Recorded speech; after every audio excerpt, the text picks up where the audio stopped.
Bonjour à tous et bienvenue dans ce webinaire dédié aux professionnels de la petite enfance. Comment prévenir les risques professionnels? N'oubliez pas, le 12 avril prochain se tiendra un webinaire consacré aux risques routiers. Je vous communiquerai le lien par mail tout à l'heure. Pour animer le webinaire d'aujourd'hui, Laure Birochaud, psychologue du travail, eugéniste ergonome, et Cathy Machado, également ergonome. En bas à droite, vous trouverez les différents onglets. L'onglet chat où vous pouvez interagir. Pour poser vos questions, merci d'utiliser l'onglet dédié questions. Le support d'information présenté lors du webinaire d'aujourd'hui vous sera communiqué par mail après la session. Bon webinaire à tous.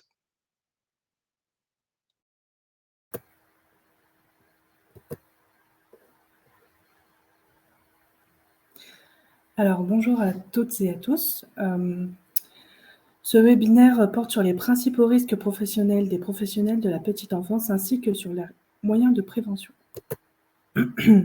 Donc nous commencerons par des généralités, ensuite nous ferons un point sur les risques psychosociaux, le corps humain et les troubles musculo-squelettiques, puis nous vous présenterons comment gérer les risques et comment les prévenir.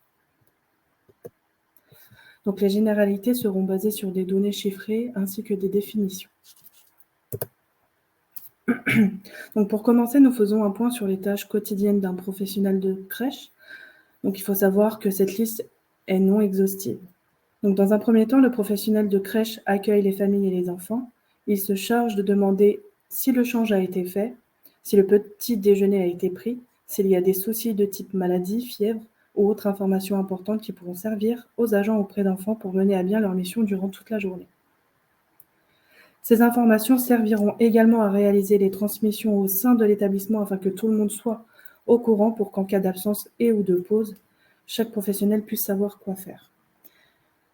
Puis, durant la journée, les professionnels de crèche sont le plus souvent rythmés par les enfants. Donc, assurer les soins d'hygiène et de confort quotidien, assurer une sécurité physique et affective constante, observer, identifier et répondre aux besoins de l'enfant et du groupe d'enfants, proposer et animer des activités, être garant de la propreté des locaux de vie des enfants ainsi que du matériel et des jeux mis à leur disposition, participer à la mise en œuvre des repas, accompagner les enfants à la sieste, puis certaines tâches connexes telles que gérer le linge, réaliser les tâches ménagères comme nettoyer, désinfecter encore plus en cette période de contexte sanitaire. Donc nous avons recherché les statistiques auprès de l'assurance maladie concernant les chiffres de l'année 2019 pour votre domaine d'activité. On recense 82 647 salariés pour 10 094 établissements. Parmi eux, nous suivons 845 agents et 116 établissements, qu'ils soient privés ou publics. Nous recensons donc 2611 accidents du travail avec au moins 4 jours d'arrêt qui ont provoqué 172 330 jours perdus. Puis 111 maladies professionnelles et ont provoqué 28 407 jours de perdus au travail. Donc toujours en 2019, les accidents de travail ont été répartis par tranche d'âge. On remarque que les personnes âgées de 25 ans à 29 ans et les personnes de 40 ans à 49 ans sont les plus touchées. Puis s'ensuit les personnes âgées de 20 à 24 ans et celles de 50 à 59 ans. Dans la moyenne, on retrouve les personnes âgées de 30 à 39 ans. Et les moins touchées sont les personnes de moins de 20 ans et celles de 60 à 64 ans et de plus de 65 ans. L'assurance maladie nous indique que les risques professionnels qui touchent le plus les professionnels de métier de la petite enfance sont à 50% des accidents liés à la manutention manuelle, 41% liés à des chutes, ce qui représente 200 000 journées de perdues par année. En moyenne, on retient qu'un accident de travail représenterait 66 jours d'arrêt et que les maladies professionnelles représenteraient 255 jours d'arrêt dans l'année.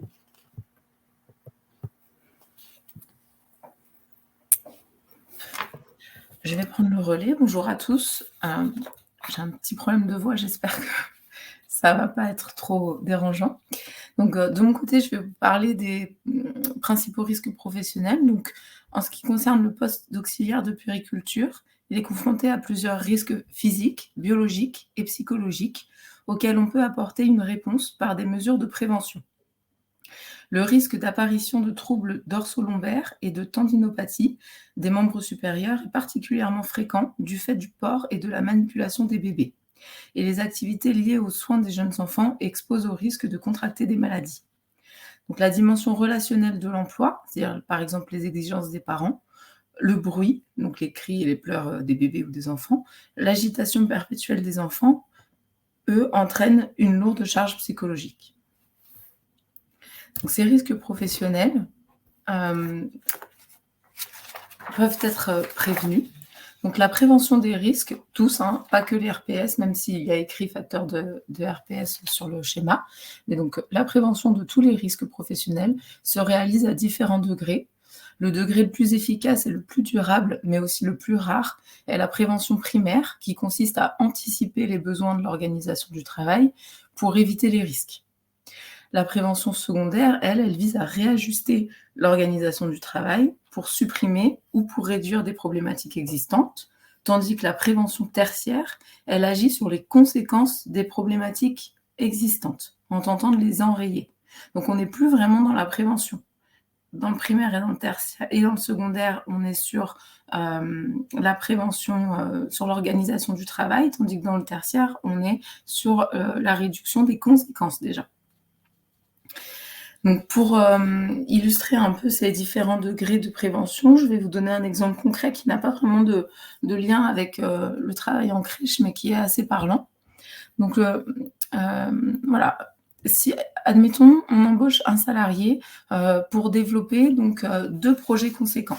Donc faire de la prévention primaire, c'est déterminer à l'avance que ce salarié, il va avoir 40% de son temps qui va être dédié à l'un de ses projets et 60% de son temps qui va être dédié à l'autre projet. Donc mettre en place un planning qui respecte cette répartition, c'est organiser le travail en anticipant les besoins et donc faire de la prévention primaire.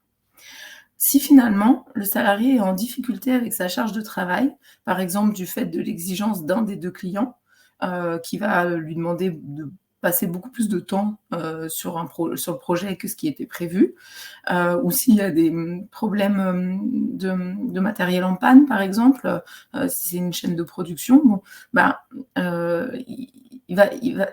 le salarié peut être dépassé par la charge de travail ou par ce retard. Donc là, faire de la prévention secondaire, ça va être réajuster le planning en fonction de la charge de travail ou du retard, en fonction de la problématique, ou proposer un renfort à cette personne par un collègue ou par une embauche ponctuelle, de manière à réajuster l'organisation qui était prévue au départ. Donc les 40-60% du temps, finalement, si ça devient 50-50, c'est de réajuster le planning, par exemple, pour que ça corresponde. Là, on est dans le secondaire. Si toutefois rien n'est fait, le salarié, face à sa charge de travail et à cette désorganisation, risque de ne plus être en capacité de réaliser son travail.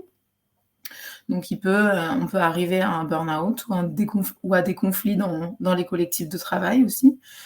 Donc là, la prévention tertiaire, qui, donc je le rappelle, déjà presque plus de la prévention, va consister à accompagner le salarié afin qu'il trouve de nouvelles ressources et qu'il puisse reprendre le travail s'il est en arrêt. Donc ça peut être un accompagnement avec le médecin du travail, une psychologue, un accompagnement RH, une formation pour changer de poste, des aménagements. Voilà.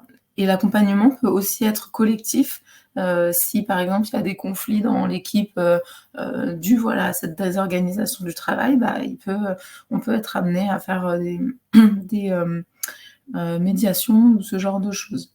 Donc vous voyez, là on est dans la réduction des conséquences et plus dans le réajustement de l'organisation du travail. Donc je vous ai donné des exemples plutôt psychosociaux, mais c'est valable pour tous les risques professionnels, encore une fois, je le rappelle. Donc évaluer les risques professionnels, ça permet de tendre vers la prévention primaire, parce que mieux vous identifiez les facteurs de risque que vous avez dans l'organisation du travail, mieux vous allez les comprendre et mieux vous allez pouvoir les anticiper et donc aller vers la prévention primaire et valoriser la santé des salariés. Alors, pour ce qui est des risques psychosociaux, je vais vous faire un petit focus. Alors, cette définition, je vous la lis, mais je vais surtout vous l'expliquer assez rapidement. Donc, les RPS sont définis comme les risques pour la santé mentale, physique et sociale engendrés par les conditions d'emploi les facteurs organisationnels et relationnels susceptibles d'interagir avec le fonctionnement mental. Ce que veut dire cette définition, qui a été rédigée par un collège d'experts présidé par Michel Golac, un sociologue, en 2011, c'est qu'il y a finalement 2 dimensions importantes dans les risques psychosociaux. La première dimension, c'est que les risques psychosociaux touchent la santé dans sa globalité, la santé mentale, la santé physique et la santé sociale. Ce qu'on entend par santé sociale, c'est le fait que les personnes sont amenées à être en retrait, à s'isoler, voire à se désinsérer socialement lorsqu'il y a de la souffrance au travail. La deuxième dimension importante, c'est que les risques psychosociaux ne résultent pas d'une fragilité individuelle, mais apparaissent quand il y a une rencontre entre des difficultés professionnelles et un fonctionnement individuel. Donc, ça ne résulte pas d'une fragilité individuelle. Une fragilité individuelle, c'est ce qu'on va entendre comme un tel serait dépressif ou un tel a des problèmes familiaux. Donc, ça explique qu'il soit en souffrance au travail. Non, ça ne marche pas. Par contre, les risques psychosociaux, ils apparaissent bien quand il y a une rencontre entre des difficultés professionnelles, donc par exemple un sous-effectif, des manques de moyens pour faire le travail, des objectifs qui ne seraient pas clairs, un manque de reconnaissance, voilà, etc., etc. Donc des difficultés professionnelles qui rencontrent à un moment un fonctionnement individuel, c'est-à-dire, par exemple, un très grand professionnalisme, du perfectionnisme, plus ou moins de capacité à prendre du recul, plus ou moins de capacité à prendre des décisions rapidement, etc. etc. Donc c'est bien la jonction d'un fonctionnement individuel particulier lié à des difficultés professionnelles qui est susceptible de créer des risques psychosociaux.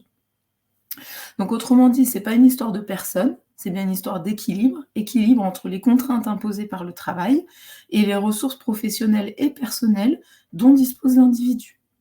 Et on voit bien à partir de cette définition que les risques psychosociaux, du coup, sont multifactoriels et donc ils sont difficiles à comprendre et à éviter, et que le meilleur moyen de les maîtriser, c'est plutôt de mettre en place des facteurs de protection, donc essayer de les border, de les encadrer, plutôt que d'essayer de les corriger après coup.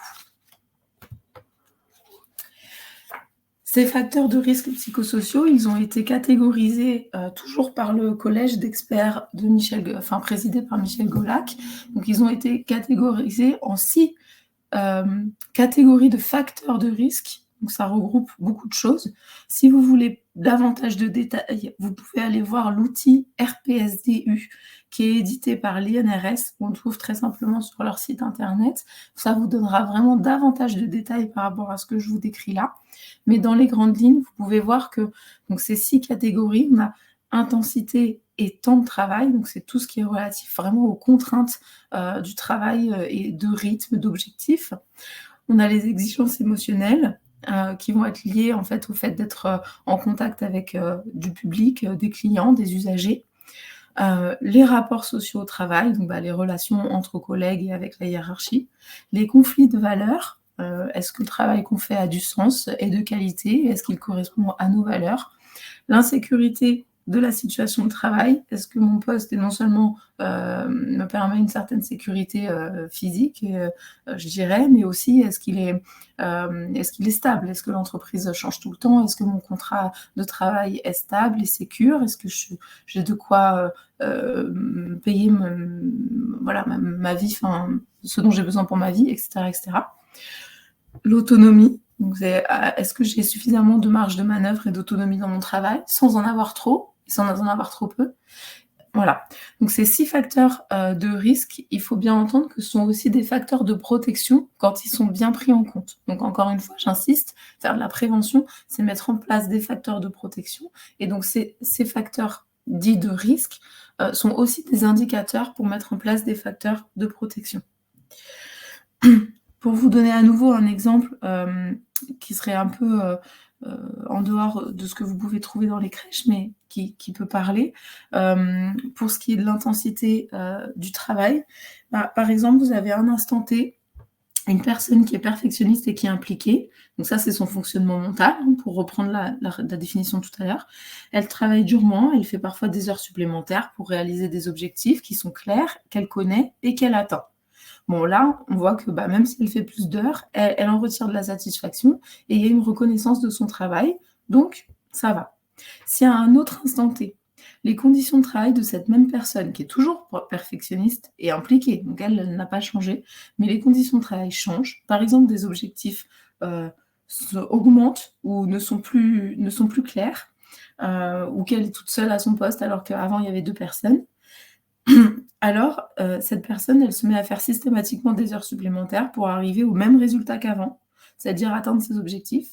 Donc là, il y a un risque de souffrance parce qu'il y a une augmentation finalement dans le rythme. Donc, un autre scénario, ce serait qu'elle ferait beaucoup d'heures supplémentaires, mais que quand bien même, elle n'arriverait même pas à atteindre les objectifs qui sont nouvellement fixés. Alors là aussi, il y a un risque de souffrance.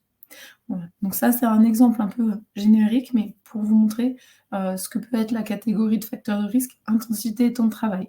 Vous voyez, il y a le fait les objectifs sont clairs ou pas, les objectifs sont adaptés à la charge de travail ou pas. Voilà pour les catégories de facteurs de risque. Maintenant, pour chaque catégorie, je vais vous donner rapidement quelques exemples qui concernent du coup le milieu de la petite enfance. Donc, dans les exigences au travail, ce qu'on va retrouver, ça va être l'absentéisme et les problématiques de santé, les exigences des parents aussi, qui peuvent donc soumettre les professionnels à davantage d'exigences aussi dans leur travail, l'adaptation au rythme de l'enfant et les horaires atypiques. Ça, ce sont des facteurs de risque qui sont très liés en fait au rythme et au travail, à l'activité en crèche. Les exigences émotionnelles, ça va plutôt être la confrontation à la souffrance d'autrui et ou à l'agressivité. Donc, on a pensé éventuellement à la misère sociale qu'on peut rencontrer parfois, aux problématiques d'hygiène et de soins, et à l'agressivité, éventuellement des enfants, mais aussi des parents. Et c'est pas évident pour un professionnel d'avoir à garder une certaine posture face à de l'agressivité, par exemple. Voilà. Dans les rapports sociaux au travail, on va trouver tout ce qui est relationnel entre collègues, avec la hiérarchie, mais aussi avec les parents. Et s'il y a du soutien, de la reconnaissance, de la collaboration, alors on sera plutôt dans des facteurs de protection. Si à l'inverse, il y a plutôt des rapports de conflit et de violence, alors on sera dans des facteurs de risque. Pour ce qui est des conflits de valeurs, on peut par exemple donner cet exemple précis du fait de jeter des repas propres à la consommation. Ça peut être un élément qui peut faire conflit de valeurs si on estime que jeter de la nourriture, c'est pas bien, ça correspond pas à ses propres valeurs. Même si les procédures demandent à ce que les repas soient jetés pour telle et telle raison d'hygiène, etc. Le professionnel peut le faire parce que c'est son travail, pour autant ça peut le mettre en conflit par rapport à ses valeurs. Il y a aussi la gestion de la maladie de l'enfant. Par exemple, la norme, c'est qu'on renvoie l'enfant chez ses parents s'il a 38,5 de température. Qu'est-ce qu'on fait si l'enfant a 38,4 ? On est un peu à la limite. Le professionnel peut être là dans des questionnements qui vont un peu aller en conflit avec ses valeurs. Est-ce que 38,4, parce qu'on n'est pas à la limite de 38,5, on fait comme si l'enfant n'avait pas de température, ou est-ce qu'on le renvoie chez lui en sachant que peut-être ça va demander ça va poser des problématiques aux parents qui ne pourront pas se libérer facilement, etc., etc. Donc il y a des questions d'empathie finalement et de réorganisation du travail qui peuvent intervenir et mettre les personnes en conflit. Dans la sécurité de l'emploi et du travail, il y a tout ce qui est réorganisation interne, donc les réorganisations des procédures, des locaux, des normes d'hygiène. Il y a les réorganisations externes. On en a connu beaucoup tous dans nos métiers avec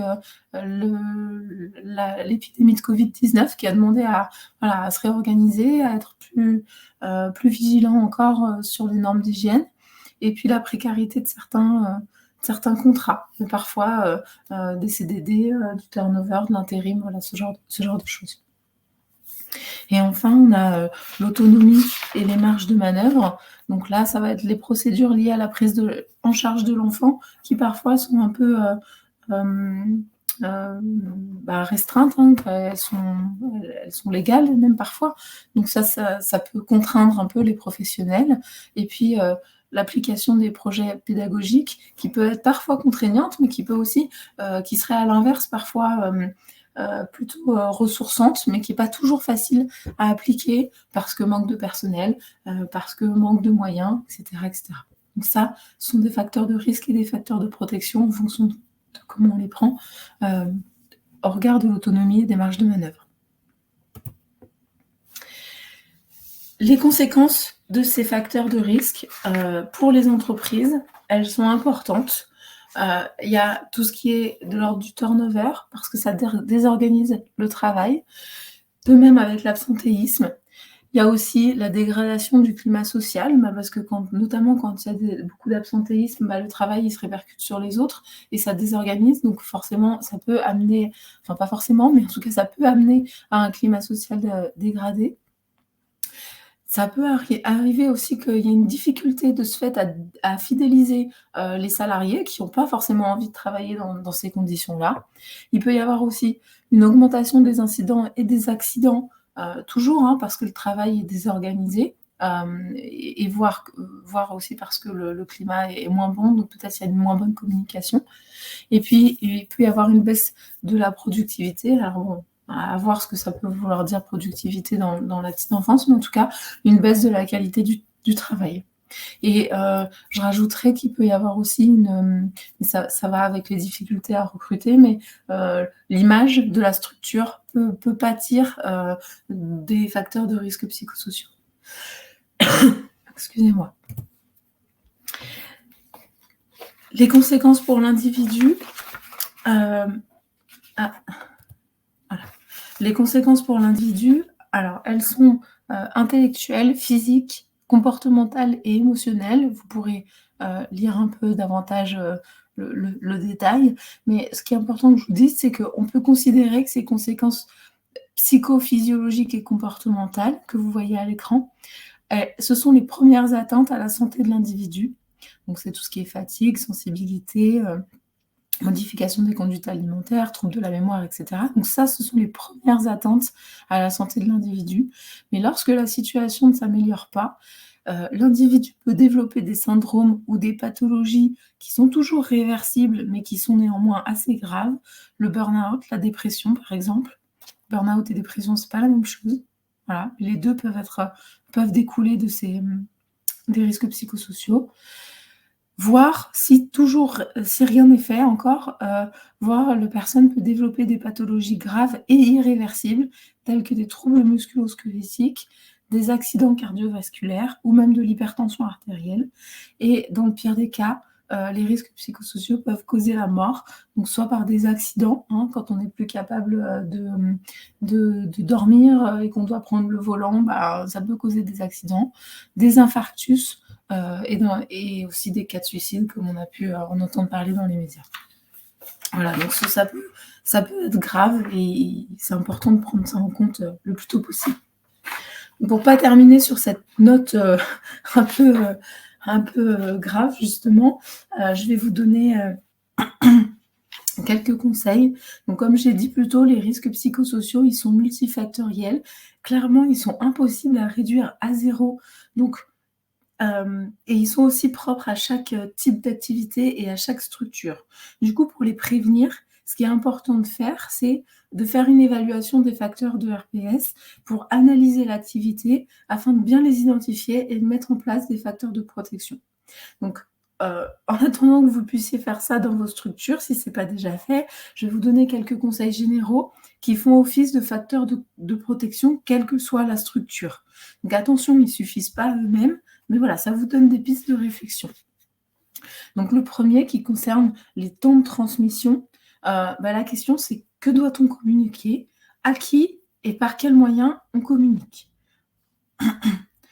Le deuxième conseil, c'est de mettre en place, de formaliser des temps d'échange sur le travail pour aborder les difficultés rencontrées,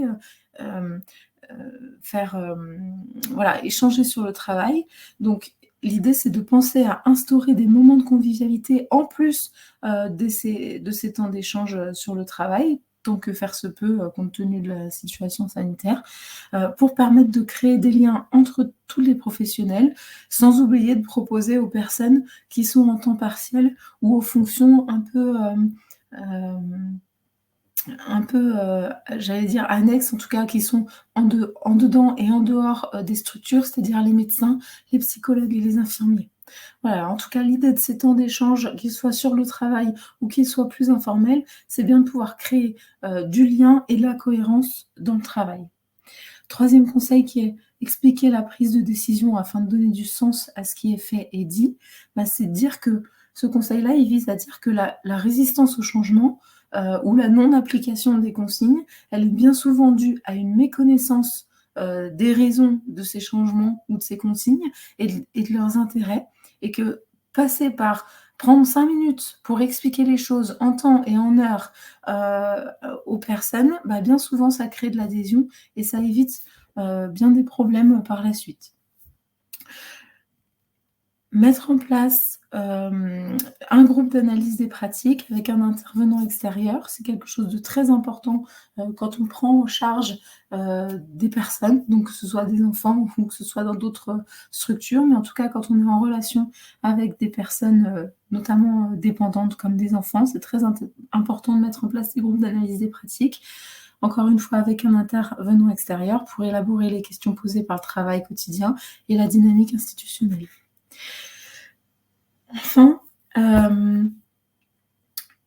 il est important de définir les conduites à tenir en cas de litige avec un parent, d'accident ou d'absence, d'un collègue. Ça permet en fait d'anticiper ce qui est possible, de réfléchir au fur et à mesure des situations qui se présentent, de manière à être moins démunis, lorsque, ces situations vont se représenter ou qu'il y aura d'autres situations un peu similaires. Voilà, si on élabore des procédures, je dirais, et qu'on réfléchit, à la manière dont les situations pourraient se représenter, ça permet d'anticiper les fois suivantes. Voilà pour les quelques conseils, généraux qui j'espère, vous parleront un petit peu. Puis je vais, reposer ma voix et passer la parole à mes collègues. Merci Laure. Après les risques psychosociaux, nous allons maintenant vous présenter les points clés de l'anatomie et de la colonne vertébrale. Donc il faut savoir qu'à l'âge adulte, le corps humain est composé de 200 ciseaux, donc ce nombre peut varier d'un individu à un autre. Ces 200 ciseaux sont supportés et étayés par les ligaments, les tendons et par les muscles. Et du coup, l'ensemble forme l'appareil locomoteur. Les os ont plusieurs rôles importants. Ils servent de charpente du corps sur laquelle les muscles et les autres structures peuvent se fixer. Ils assurent une fonction de protection de certains organes, comme par exemple la cage thoracique pour le cœur, les poumons, le foie, le pancréas, etc. Ou alors le cerveau grâce à la boîte crânienne. Ils sont la base de la mobilité du corps via les articulations et ils permettent également la fabrication des cellules sanguines grâce à la moelle osseuse. Donc une articulation correspond à la liaison entre deux os via les tendons et les ligaments afin de leur donner une mobilité l'un par rapport à l'autre. L'amplitude de cette mobilité dépend de la forme et de la nature des éléments qui la composent et permet de les classer en 3 types. Donc on retrouve les articulations fixes, par exemple au niveau du crâne, les articulations semi-mobiles entre les vertèbres, puis les articulations très mobiles au niveau des genoux, des épaules, etc. Montré ici sur cette image où l'on voit les ligaments et la cavité synoviale qui permettent de limiter les frottements pouvant user les os. On compte environ 400 articulations dans le corps humain. Donc la plus grande articulation est la colonne vertébrale située au milieu du dos. Elle repose sur le bassin et sert de support aux côtes et au crâne. La colonne vertébrale se compose d'un empilement de vertèbres. Donc les deux parties les plus sensibles que les autres sont la charnière cervico-dorsale, donc en haut, et la charnière lombo-serrée vers le bas milieu. Donc la colonne vertébrale a également plusieurs fonctions, celle d'une partie du système nerveux central, donc la moelle épinière. Elle est le support principal du corps et elle permet d'articuler le haut et le bas de notre corps. Donc si on zoome sur une partie de la colonne vertébrale, on peut observer un segment, plus précisément une partie de vertèbre. Donc les vertèbres corps vertébrales présentées sur l'image que vous voyez actuellement sont séparées entre elles par des disques intervertébraux. Donc l'anneau fibreux se compose de plusieurs couches constituées de collagène. Le noyau gélatineux permet de distribuer uniformément la pression sur tout le disque et empêche le développement de contraintes qui pourraient endommager les deux vertèbres. Donc, c'est-à-dire que le noyau du disque agit comme un absorbeur des chocs engendrés par l'activité physique de l'organisme et amortit les impacts entre les vertèbres de manière à éviter, prévenir leur usure. Donc cela permet aussi une certaine mobilité et flexibilité entre les vertèbres. Ici, on vous montre un exemple de pathologie possible qui atteint les disques intervertébraux. Donc cela peut survenir naturellement car on le sait que notre corps a une date de péremption quoi qu'il arrive et selon nos facteurs individuels, notre corps vieillit plus vite ou plus lentement. Mais cette usure peut également être plus rapide et non naturelle si on combine des facteurs aggravants, par exemple les mauvaises postures, les vibrations, un manque d'hydratation, des gestes répétitifs, etc., à nos facteurs personnels et individuels. Donc dès que le corps est sollicité, une pression s'applique au niveau des disques, le noyau s'écrase, plus ou moins conséquemment en fonction de l'effort et de la posture, donc lié à l'anatomie. L'accident discal se présente sous 4 formes qui peuvent survenir successivement par l'aggravation de l'état du disque intervertébral ou alors brutalement. Donc on peut avoir le lumbago aigu qui est très connu, donc le mal de dos le plus fréquent. On a également la sciatique, on compte aussi tout ce qui est hernie discale et pour finir le tassement discal. Alors si on vous a détaillé l'anatomie et la colonne vertébrale, c'est pour vous parler maintenant des troubles musculo-squelettiques, pour que ça soit un peu plus clair quand je vais vous les expliquer. Donc, il faut savoir que les troubles musculo-squelettiques peuvent concerner les membres supérieurs et les membres inférieurs au niveau des muscles, des tendons et des nerfs. Ce sont des troubles de l'appareil locomoteur sur lesquels l'activité professionnelle peut jouer un rôle dans leur survenue, le maintien ou l'aggravation. Donc, les parties du corps les plus touchées, en général, sont la colonne vertébrale, les membres supérieurs, les genoux. Et puis les manifestations sont surtout les lombalgies, les cervicalgies, les douleurs articulaires et les tendinites. Donc, comment apparaissent ces troubles musculo-squelettiques? Donc, on retrouve notre corps humain qui est donc composé du squelette, des muscles et des articulations qui permettent le mouvement, les efforts, les activités dynamiques ou statiques. Vous y ajoutez des contraintes pour lesquelles vous stimulez votre corps, comme le port d'enfant, les postures contraignantes, etc. Si vous stimulez trop votre corps, un risque d'apparition de TMS peut apparaître. Donc, ces troubles peuvent causer des douleurs, des arrêts de travail, l'incapacité fonctionnelle et des restrictions d'aptitude et peuvent même aller jusqu'à l'inaptitude au poste. Donc, en effet, les TMS peuvent être causés par l'addition de plusieurs éléments qui sont donc la répétition, des gestes, des postures par exemple. Donc la cadence au travail, donc quand vous vous sentez assez pressé dans vos tâches et que vous devez faire quelque chose avant une certaine heure ou à un certain moment de la journée, par exemple, lorsque l'heure du déjeuner arrive, vous devez par exemple faire passer tous les enfants aux toilettes ou alors effectuer les soins et changer les couches, par exemple. Donc, vous avez également la force que vous utilisez pour réaliser toutes ces tâches, les postures en mouvement contraignant et puis le manque de repos qui joue également sur l'apparition et l'aggravation des troubles musculo-squelettiques. Alors, donc, voici quelques exemples de troubles musculo-squelettiques. Donc, tout d'abord, ceux des membres supérieurs qui peuvent toucher les poignets, les coudes, les épaules.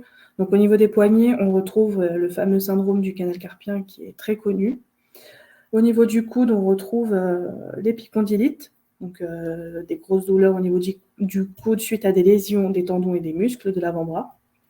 Pour l'épaule, on peut parler de la tendinite de la coiffe des rotateurs, donc c'est la cause la plus fréquente des douleurs de l'épaule. Elles peuvent être la conséquence de contraintes posturales, donc par exemple bras en l'air, mains tendues en avant ou au-dessus de l'épaule, des gestes répétés, par exemple les élévations des bras au-dessus de la ligne des épaules, quand vous en faites, on va dire, beaucoup dans la journée, et des efforts musculaires importants lorsque vous devez porter les enfants, déplacer les meubles, porter le mobilier ou des choses comme ça. En ce qui concerne les membres inférieurs, vous qui êtes amené à travailler souvent à genoux, accroupi, debout, de manière statique ou avec des piétinements, peuvent présenter des hygromas, bursites du genou ou d'autres pathologies telles qu'une paralysie des muscles releveurs du pied. Également, le ménisque peut être aussi lésé. Donc, ces postures accroupies, de même que les manutentions lourdes, peuvent entraîner des arthroses du genou. Elles sont généralement liées à une fatigue musculaire et à des troubles vasculaires. A contrario, la posture assise prolongée favorise la survenue des troubles musculo-squelettiques des membres supérieurs et du dos, ainsi que l'apparition de troubles circulatoires.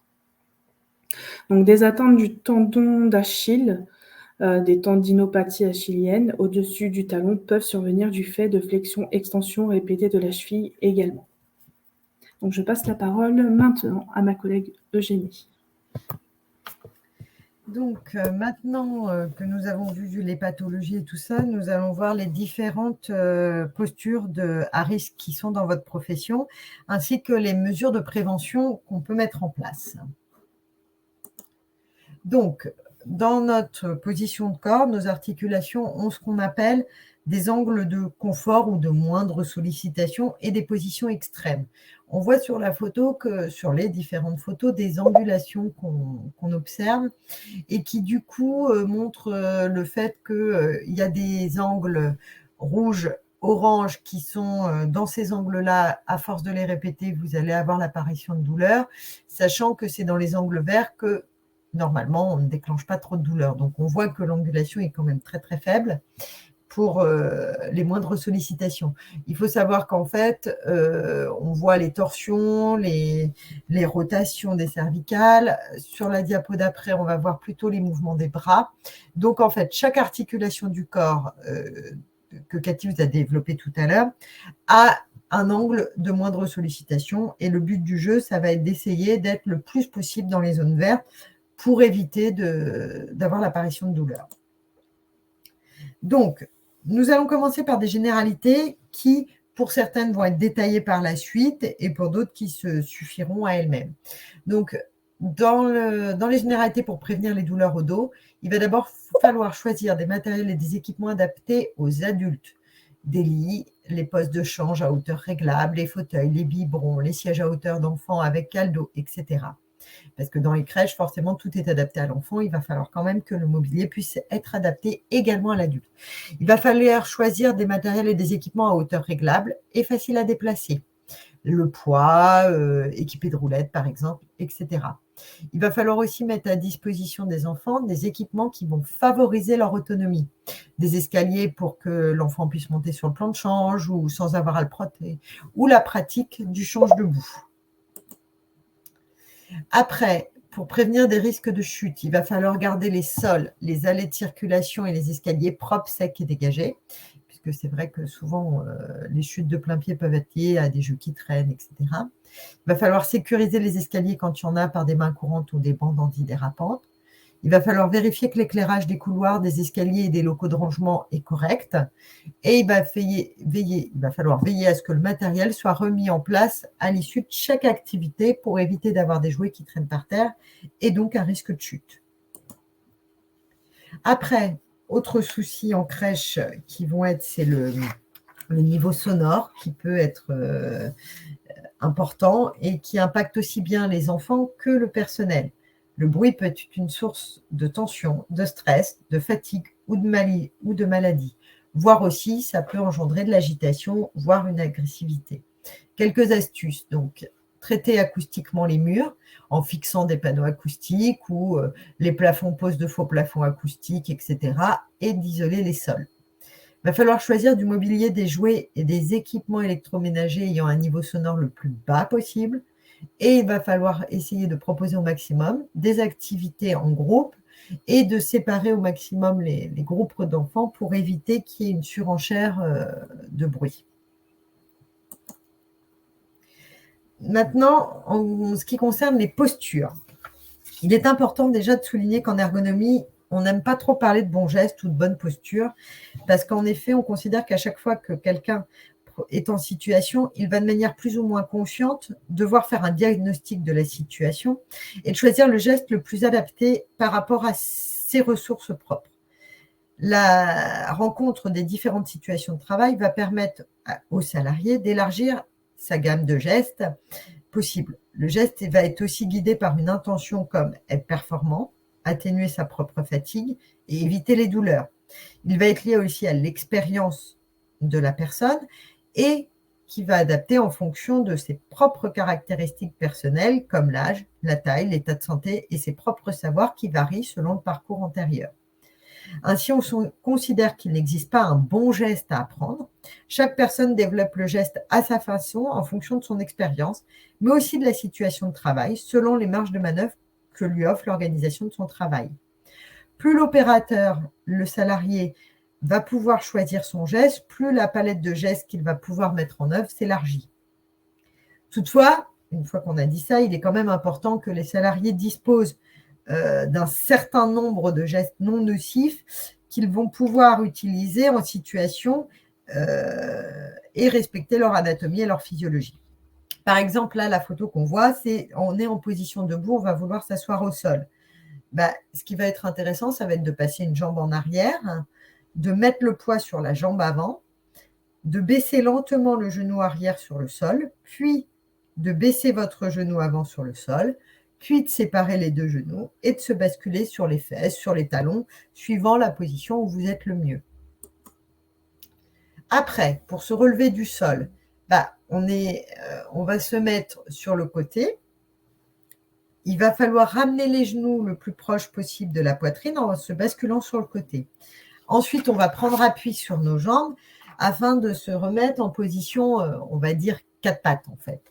Et une fois qu'on va être en position de 4 pattes, on va redresser un genou sur lequel on va s'appuyer pour aider la remontée. Sachant que les membres, tels que les jambes, sont plus faites pour porter que le dos, c'est pour ça qu'on essaye de plutôt utiliser ses jambes. En effet, si on a des gros problèmes de genoux, c'est quelque chose en posture qui sera compliqué à mettre en œuvre. Alors, après, d'autres mouvements, ça va être d'effectuer, quoi qu'il arrive, des mouvements en contrôlant son bassin.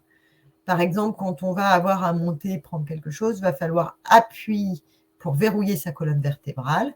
On peut utiliser les positions de fente-écart, la position du chevalier servant, et pour s'accroupir, vraiment garder son dos droit en gardant la colonne vertébrale le plus droit possible, mais baisser les jambes. Ce qu'il faut savoir, c'est que s'asseoir ou se relever du sol sont des actions quotidiennes lorsqu'on s'occupe d'enfants et que la répétition de ce geste avec une mauvaise exécution va engendrer des contraintes pour le dos et les membres inférieurs. Maintenant, le port d'enfant. Donc, la règle d'or de la manutention, c'est moins vous vous portez, mieux vous vous portez. Donc, les questions qu'on va pouvoir se poser quand on va avoir à porter, c'est puis-je éviter de porter ? Est-ce que j'ai quelque chose qui va pouvoir m'aider à la manutention ? Est-ce que je peux faire participer les enfants, etc. Après, l'autre question, ça va être est-ce que je peux porter moins lourd ou moins haut ou moins bas ou moins loin ? C'est me faire aider glisser plutôt que porter, dos contre moi plutôt qu'au visage, ne pas porter à bout de bras, etc. Et c'est aussi puis-je porter moins longtemps en faisant participer au maximum l'enfant pour que celui-ci puisse nous aider. Ce qu'il faut savoir, c'est que quand on porte à bout de bras, la pression qui va s'exercer sur votre colonne vertébrale va être bien plus importante. On observe sur la photo de gauche que une charge de 25 kg portée avec, comme on le voit là, en flexion complète du dos, va exercer une pression sur votre colonne vertébrale de 375 kg. Alors que si on vient la prendre entre les genoux et de manière à avoir le dos bien droit, on va exercer une pression que entre guillemets, de 75 kg. On a fait une petite estimation, c'est qu'une auxiliaire va s'occuper environ de 4 bébés pour les sections des plus petits. Un bébé pèse environ 8 kg. C'est des moyennes, c'est pas... En changeant le bébé 3 fois dans la journée, en faisant 2 repas, cela fait au minimum 5 fois le port de l'enfant, ne serait-ce que pour ça. Après, il va y avoir les portées pour le coucher, le matin et l'après-midi, fois 2. Il va y avoir les ports pour les différentes activités, on les a estimés à 4, ce qui fait qu'au minimum, un bébé va être porté 11 fois par jour par une auxiliaire, soit 22 fois, parce que quand on va le porter pour le prendre, il va falloir qu'on le repose. Donc, si on a 4 bébés, ça va faire 88 manipulations. Fois 8 kg, ça fait 704 kg à porter. Et si on le fait en flexion-pression, comme on le voit sur l'image de gauche, on va arriver à 2 tonnes de manutention manuelle. Ce qui est hyper important de prendre en compte, c'est que du coup, on va quand même avoir un port de charge qui est hyper important. Après, donc, comment on peut porter un enfant? Il va y avoir 2 cas de figure. Il y a les bébés qui n'ont pas encore acquis de motricité, puis ceux qui vont avoir un peu de motricité. Quoi qu'il arrive, il va falloir se positionner le plus près de l'enfant avec les pieds écartés à l'équivalent à peu près des distances de hanche. Il va falloir plier les genoux, poser un genou au sol pour avoir une très bonne stabilité. On va attraper l'enfant en le maintenant sous les fesses pour ne pas le prendre sous les bras. On va le rapprocher au plus proche de son corps. Et après, on va se relever à la force des cuisses. Et quand l'enfant a une aide à la motricité, ce dernier peut nous aider. Quand l'enfant est dans le transat, on va refaire la manutention de se mettre au sol. Et il va falloir le placer le plus haut de la poitrine pour avoir l'enfant près de soi. Quoi qu'il arrive, il faut toujours à peu près garder les mêmes réflexes, c'est-à-dire je pose une jambe au sol pour avoir une très bonne stabilité, je prends l'enfant dans mes bras, une fois que l'enfant est bien dans mes bras, je remonte à la force de mes jambes. Et du coup, après, on verra plus tard la position hanchée. Donc, pour la position hanchée, c'est-à-dire qu'en fait, quand l'enfant commence à avoir un tonus, ce qui est intéressant, c'est de pouvoir le porter sur les hanches pour éviter de solliciter les dos. Et pour ça, il y a du matériel qui existe et qui permet de positionner l'enfant. Et c'est un type de ceinture qui va permettre en fait d'équilibrer le poids sur toute la zone, au lieu d'avoir qu'un seul endroit où on va avoir le porter. Après, pour le changer l'habillage, ce qu'il faut savoir, c'est que pour poser un bébé, il va falloir prendre appui avec le bassin sur la temple allongée, veiller à ce que l'enfant soit dans une posture enroulée, avoir une place suffisante pour passer les pieds, comme on peut le voir sur la photo en bas à gauche, en dessous la table allongée. On peut le changer, il faut toujours se tenir face à la table allongée et de passer ses pieds le plus près de la table allongée afin de pouvoir faire le change. Pour le changer l'habillage, dès qu'on peut, on va le faire en position debout, enfin l'enfant debout et vous avec un genou au sol. On verra après que pour les habillages debout, il existe aussi des outils qui vont permettre de surélever l'enfant en toute sécurité. Pour lui mettre ses chaussures, quoi qu'il arrive, je vais faire participer l'enfant, je vais le faire s'asseoir. Pour le change, il existe différents matériaux comme des tables allongées réglables en hauteur, des tables allongées avec escalier, des tables allongées avec escalier intégré mais qu'il faut sortir en mode tiroir. Et en bas à droite, comme je vous expliquais, il y a ce système de petit escalier qui permet en fait de monter l'enfant qui a un peu d'autonomie et de permettre de le changer à quasi hauteur pour les salariés. Donc, c'est là qu'on parlait tout à l'heure de mobilier adapté aux adultes. C'est aussi adapté aux enfants, mais c'est aussi adapté pour l'adulte et que l'adulte puisse aider l'enfant dans de bonnes conditions. Pour les lits, il y a le couchage et la surveillance. Donc, pour le port de charge, on se trouve toujours dans ce qu'on vous a expliqué. Ce qu'il va falloir envisager pour les lits, c'est d'avoir des lits les plus légers possibles et les moins encombrants possibles pour les grands et les moyens. Parce qu'il faut savoir que souvent, la salle de sieste pour les grands et les moyens va servir aussi de salle d'activité et où du coup, il va falloir installer et désinstaller au moins une fois par jour les lits. Donc, plus ils vont être légers, plus ils vont être faciles à transporter, moins il y aura de manutention pour les salariés. Et pour les bébés, il peut être intéressant de réfléchir aussi à un mode de portage pour l'endormissement qui permettrait de pouvoir l'endormir dans vos bras sans avoir à trop le porter, comme le système de banane, pour après aller glisser l'enfant une fois qu'il est endormi dans son lit. Après, on vous a mis différents sièges qui existent, qui permettent la surveillance des sièges, mais qui seront aussi bons pour les activités. Donc, il en existe différents types. Ce qui est important, c'est qu'il y ait toujours en fait un soutien pour le dos. Après, pour le repas, ce qu'il faut penser, c'est toujours préparer les repas en avance, de fixer les règles, de changer de côté à chaque biberon, c'est-à-dire que quand on a plusieurs bébés, je vais d'abord donner mon biberon de la main droite et après de la main gauche pour solliciter mes 2 membres supérieurs et éviter d'avoir toujours le même bras sollicité. Après, il va falloir choisir l'assise qui vous convient. Alors, il y a des là, encore une fois, on vous a mis différents fauteuils, tabourets et le petit repose-fesses avec dossier en bas. Ce qui est important, c'est qu'il faut toujours bien se caler au sol et bien caler son dos et ses coudes. Après, on va avoir le repas collectif quand ils sont plus grands avec des tables. Donc là, ce qui est intéressant, c'est les types de tables en arrondi où l'agent, l'auxiliaire, la salariée peut se mettre au niveau de l'arrondi et du coup n'aura pas besoin de se déplacer contrairement à une table rectangulaire où elle doit passer d'enfant à enfant. Là, elle se met au milieu et du coup, elle peut servir tous les enfants et aider tous les enfants en étant face à eux. Après, il existe aussi des sièges avec ce qu'on appelle des dossiers 360 degrés, c'est-à-dire que le dossier peut se mettre ou dans votre dos ou au niveau de votre ventre, comme on le voit sur la photo, et ce qui permet une bonne installation.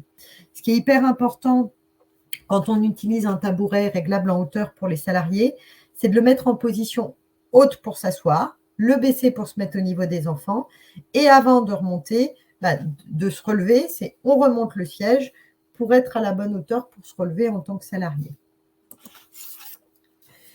Le rangement des jeux, il va nécessiter une réflexion globale, c'est-à-dire qu'il va falloir ranger le plus souvent avec les enfants lorsque c'est possible.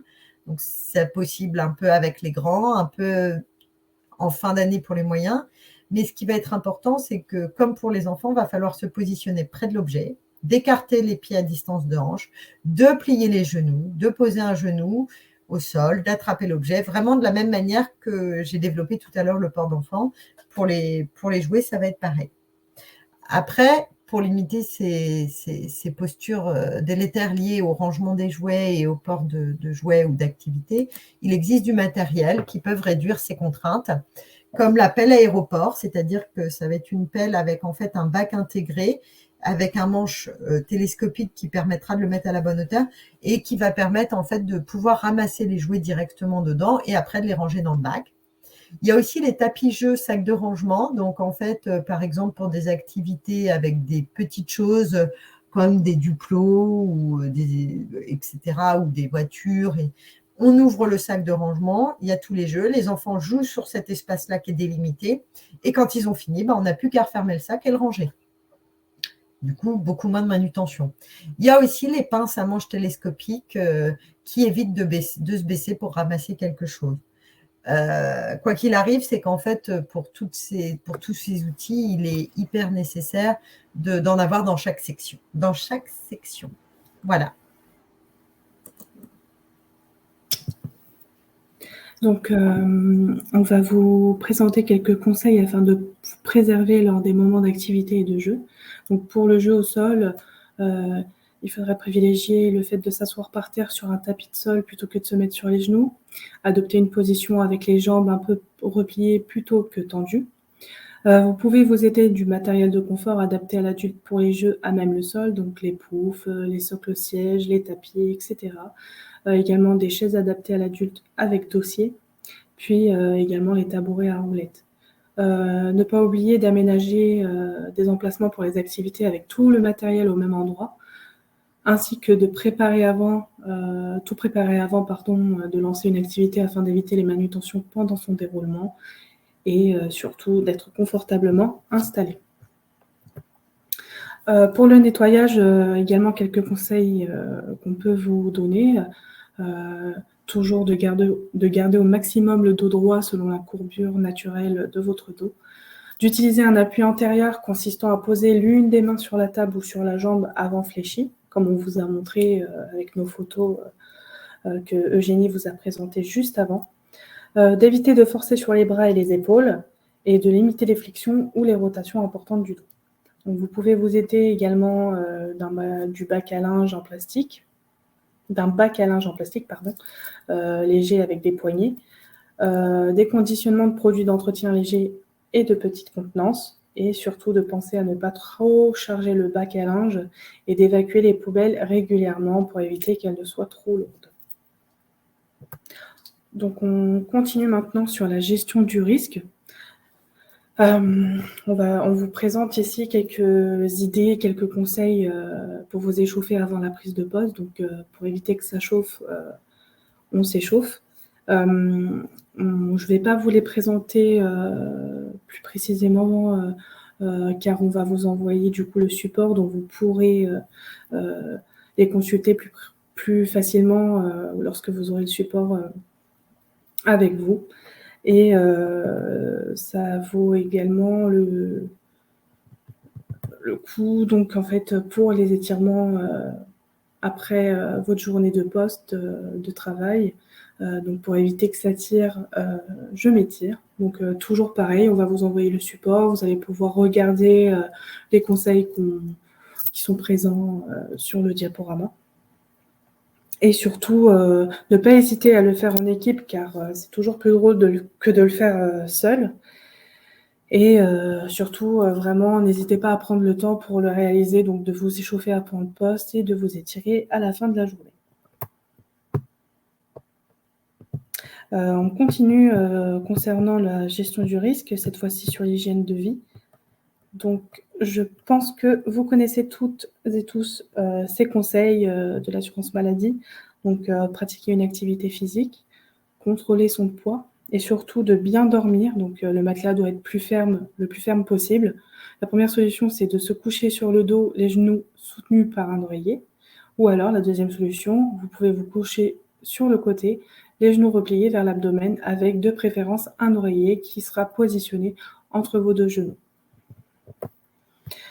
Donc, en quoi pratiquer une activité physique est bénéfique pour votre santé? Donc, ça prévient les maladies cardiovasculaires. Ça joue également sur la diminution du seuil de fatigue. Donc, être plus à l'aise dans la réalisation des mouvements ergonomiques de soulèvement de charge, par exemple, comme on vous a présenté tout à l'heure. En cas de douleur au dos, les sports tels que la course rapide ou les sports de raquettes sont à éviter. Et privilégier des sports tels que la natation, la marche ou encore le vélo. Vous avez également une application qui a été faite par l'assurance maladie, donc ActiveDo, sur laquelle vous trouverez des conseils et des exercices pour vous soulager de vos douleurs au niveau du dos. Et les meilleurs exercices sont ceux qui favorisent la musculature de l'abdomen. Donc en effet, les muscles abdominaux représentent 30% des piliers du dos. Donc le sommeil est très important dans notre santé globale et en effet, si on manque de sommeil, notre corps ne peut pas récupérer correctement. Donc, il permet en résumé de faire une mise à jour de notre système et si elle n'est pas réalisée pendant votre repos, les micro-lésions qui vont s'accumuler donc, au niveau des tendons, des muscles et tout ça, donc, peuvent provoquer une réduction de la résistance de votre système et potentiellement faciliter et favoriser le développement de maladies. Donc, il faut agir face à vos douleurs, et ne pas attendre. Il faut écouter son corps, car la douleur est un signal d'alarme que votre corps vous envoie afin de vous faire comprendre que vous poussez peut-être un peu trop fort et un peu trop longtemps sur lui. Donc, il faut consulter dès que possible et ne pas attendre que ça s'aggrave ou que ça passe. Et si après la mise en place d'un traitement avec votre médecin traitant, vous rencontrez toujours des difficultés dans l'exercice de votre profession, vous pouvez vous-même demander une visite médicale dans votre centre de médecine au travail. Donc, quelques pratiques générales à adopter pour finir. Donc, échauffer son corps avant effort, comme je vous l'ai présenté juste avant. Donc, porter des tenues vestimentaires amples et fonctionnelles, donc éviter de porter des vêtements qui sont serrés on va dire, qui freinent en fait la bonne circulation sanguine. Boire beaucoup d'eau, garder le dos droit et solliciter les membres inférieurs, effectuer des verrouillages lombaires, se mettre le plus près possible de la charge à porter, et donc de l'enfant, ne pas faire de rotation du trou en soulevant, portant ou déposant la charge, éviter les mouvements extrêmes, toujours utiliser les possibilités et les réactions de l'enfant, c'est-à-dire prévoir et anticiper ses réactions gestuelles pour éviter les réponses posturales inopinées, alterner les postures de travail, faire des étirements en fin de poste et pratiquer une activité physique régulière. Donc on vous remercie pour votre attention et on est à l'écoute de vos questions. N'hésitez pas à nous écrire des questions dans l'onglet questions.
On a une question. Bonjour, pouvez-vous réaliser des formations gestes et postures en intra? Alors, on ne fera pas vraiment des formations gestes et postures parce qu'on n'est pas formateur et du coup, ça ne sera pas tout à fait ce type-là. Mais pour l'avoir déjà fait, c'est-à-dire qu'en fait, on vient d'abord dans vos locaux pour voir comment vous fonctionnez.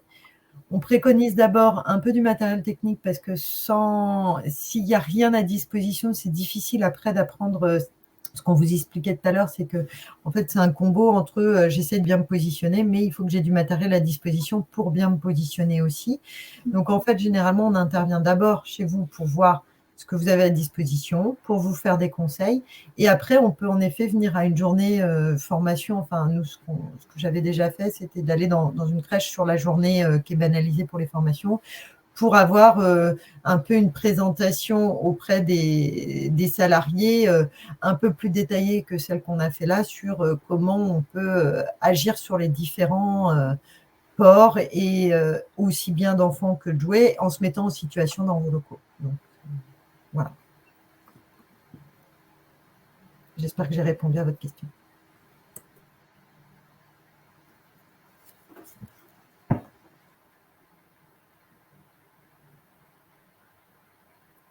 Il y a une autre question. Ah non, pardon. C'est la même personne qui te répond. Merci. J'ai oublié de préciser, c'est que si vous voulez qu'on intervienne dans vos locaux, n'hésitez pas à passer par le médecin du travail pour lui demander, qui lui nous relaiera la demande.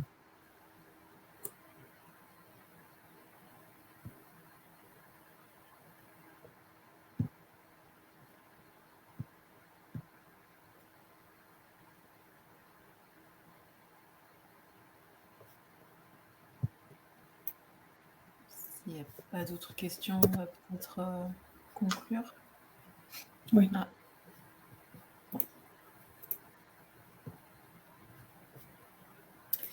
Ah. Merci pour votre attention et à bientôt. Bonne journée.